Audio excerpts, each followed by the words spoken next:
We need to talk. We need to talk about how shitty debate is. We need to talk about how debate makes me scared. We need to talk about how debate could make me feel empowered, about how debate makes me feel like someone with a voice that just never gets used. What am I even talking about? Why can't I tell people that sometimes my life fucking sucks? That sometimes I want to crawl into a hole and never come out again. They beat me. I was beaten. I cannot handle this. I shouldn't have to handle this. I want you to actually know about me. I want you to know that I have problems and that they are never going to go away, except for in debate, because I get to use my voice, but never to talk about the things I really want to talk about. Fuck your plan. Fuck it. I am smart. I am important. People believe in me. I am good. We are good. Violent is defined by Merriam-Webster as extremely powerful or forceful and capable of causing damage. We must damage the debate space. Debate is a toxic institution. It is not good. It is not educational. It is perverse and must be challenged. This is my revolt. We must overthrow the current debate space to create a new institution where my voice isn't silenced. Regardless of what you might be going through, the debate space should be a home for you. Thus, vote for the debater who creates the best survival strategies for mentally ill people in the debate space. Right now, debate excludes those people who can't sustain the same mental energy as those who don't have mental illness. Mentally ill individuals in debate shouldn't have to leave debate because they literally can't compete, because their stories are valid and important if we wish to make debate a more inclusive space. Hefferman, 17. Education should be challenging for all learners, but not all adversity in education is academic nor desirable for over 6 million learners in the U.S. Learning experiences pose problems that can be readily overcome. The challenges are different because the conditions are different. As a result, many feel that education is trying to fit square pegs into round holes. All students process and respond to information differently, but the assumption that those with a learning disability are somehow less capable of academicity is a fallacy that needs revision. The voters are going to be fairness in education.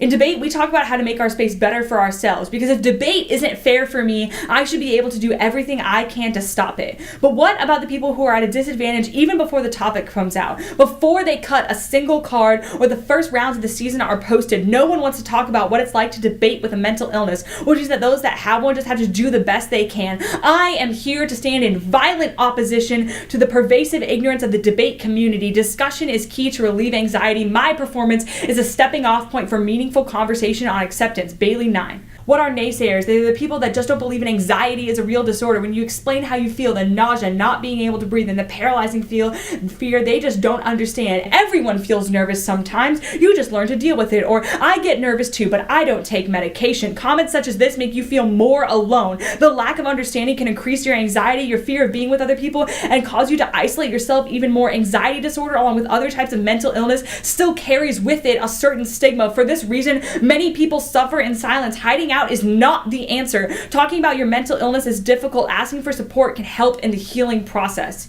Every debater experiences the pressure to succeed, but for those that have mental disorders, this pressure is all too much to handle. Debate has become not only a competition in the round, but a competition for who can stay up the latest, drink the most caffeine, and then claim, I worked the hardest. Dangerous habits have become not only commonplace in the debate space, but expected habits to be considered a good debater.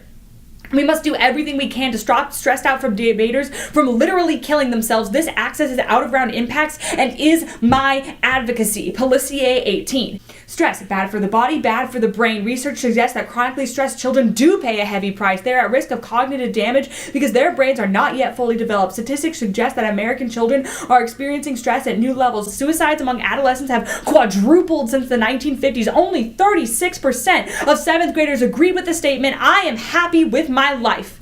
And using pharmaceuticals to treat emotional disorders has shot up. What happens when the brain is stressed year after year? Research shows that cortisol chews up the brain if it loiters there long term. It killed brain cells in their hippocampus region, leaving them depressed, anxious, fearful, immature, needy, and unable to learn new behaviors. My performance allows both my opponent and myself to question why we conform to ridiculous expectations and how our understanding of what a debater should be is literally forcing us to abandon our pursuit of anything else. Hendrickson, 13.